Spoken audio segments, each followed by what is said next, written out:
প্রথমবার BSL champion Howrah Hooghly warriors ৩-২ গোলে জয়ী চায় রয়্যাল সিটি এফসিকে হারালো কোচ ব্যারেটো তত্ত্বাবধানে তৈরি হওয়া দল হাওড়া হুগলি ওয়ারিয়ার্স। হাওড়া হুগলির হয়ে ৩৪ মিনিটে গোল করেন শিলা তোড়ে, ৫৬ মিনিটে গোল দীপ গায়েনের। তবে গোল করার পরেই চোট পেয়ে জ্ঞান হারিয়ে অ্যাম্বুলেন্সে করে মাঠ ছাড়তে হয় দীপ গায়েনকে। শেষ মুহূর্তের এক্সট্রা টাইমে ১১৯ মিনিটে গোল করেন কৌস্তব দত্ত। প্রতিপক্ষ রয়্যাল সিটি এফসির হয়ে ৪৬ এবং ৯২ মিনিটে গোল কিসকু এবং মোহাম্মদ সুমিতের। টুর্নামেন্টের শুরু থেকে আমরা ধীরে ধীরে গ্রো করছি, প্লেয়াররা অনেক ভালো পারফরমেন্স করেছে, কোচ হিসেবে এটা আমার কাছে অনেক বড় পাওয়া। বিএসএল চ্যাম্পিয়ন হওয়ার পর এমনটাই বললেন হাওড়া হুগলি ওয়ারিয়ার্সের coach Barreto. It means a lot because everything you have to prove, and this opportunity comes to me in the right moment where I was looking, for a club, coaching a senior team, and when this opportunity comes to me.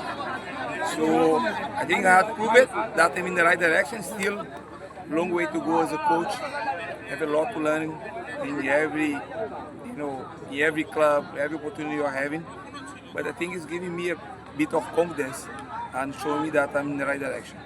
In your very first match, you say today's player don't have that mentality like previous. Yeah. So after spending a long time with them, what is your assessment on them now after winning? And I feel, as the competition is starting going, we starting also stepping up in our confidence.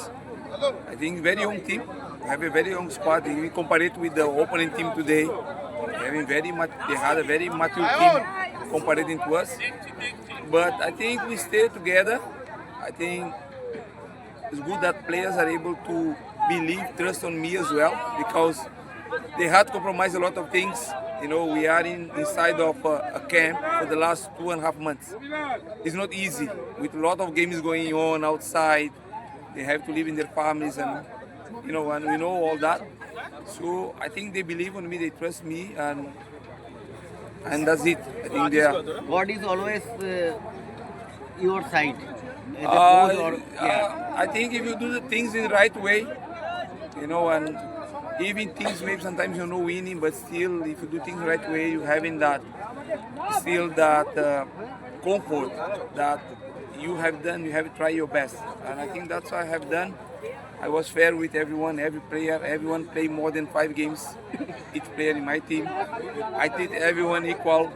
I give confidence for everyone because I think my main purpose over here was to helping them, showing them the way. I didn't come here to teach them to play football, but just showing the way. And I think it was a good learning for everyone. How you motivate your team? How to motivate? See, you as a player, I think I have inspired a lot of people, to what I had inside of me, with that power, with that, that desire, to win, with that ambition, always to be the best of myself. And I think as a coach now I'm able to transfer in that once again.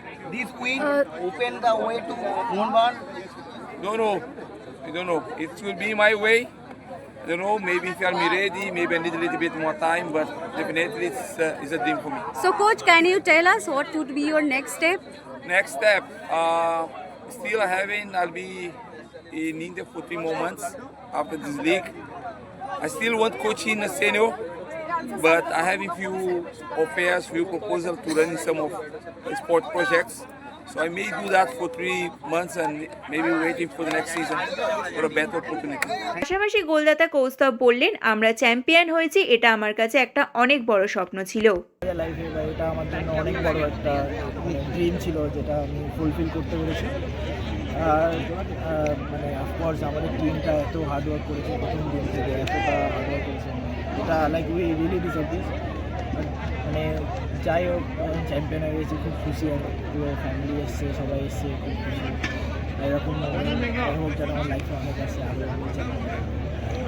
গোল করার সময় দেখলাম goalkeeper সাথে collision হলো, তখন মোমেন্টটা কি ছিল?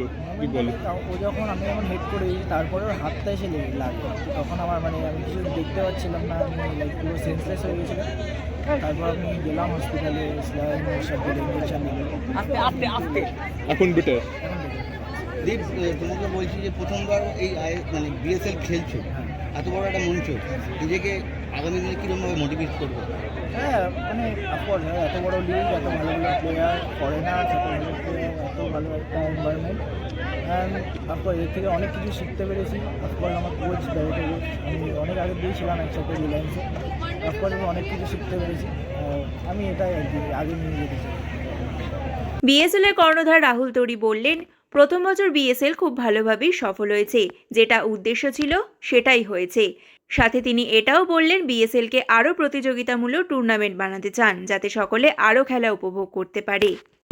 যে final হলো, ফাইনালটা তো দুর্দান্ত ফাইনাল হয়েছে। একটা বিএসএলের মতো যে টুর্নামেন্ট স্টার্ট হলো, তার যেটা ফাইনাল একদমই কি বলবো, কারেক্ট ফাইনাল, অনেকেই বলছে ওয়ার্ল্ড কাপ ফাইনালের মতো। তো এই আয়োজন হাবড়া হুগলিকে কংগ্র্যাচুলেশন। বাকি আমাদের 7টা দল যারা খুব টাফ ফাইট দিয়ে আর খুব এক্সাইটিং বিএসএল হয়েছে, সেটাই দেখলাম।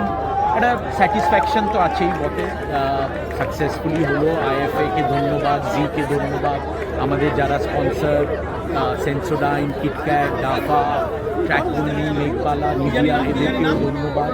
আর সবচেয়ে বেশি ধন্যবাদ যে সাপোর্টাররা এলো, তারা যাকেই সাপোর্ট করেছে নিজের ডিস্ট্রিক্টকে, তারা এসে মাঠে ম্যাচ দেখেছে। আর আমাদের যেটা উদ্যোগ ছিল এবার ডিস্ট্রিক্টে ম্যাচটা নিয়ে যাওয়া, সেটা আমরা সাকসেসফুলি করতে পেরেছি। নর্থ বেঙ্গলে শিলিগুড়িতে ম্যাচ, মালদায় ম্যাচ, ক্যানিংয়ে ম্যাচ, বোলপুরে ম্যাচ। এটা একটা নতুন উদ্যোগ, ফার্স্ট ইয়ারের হিসেবে ভালোই হলো। বাকি আপনারা বলবেন। আজকে একটা মানে অ্যাটমসফিয়ার তো খুবই ভালো। অনিক এসেছিল, আবিরদা এসেছিল, গান বাজনার প্রোগ্রাম।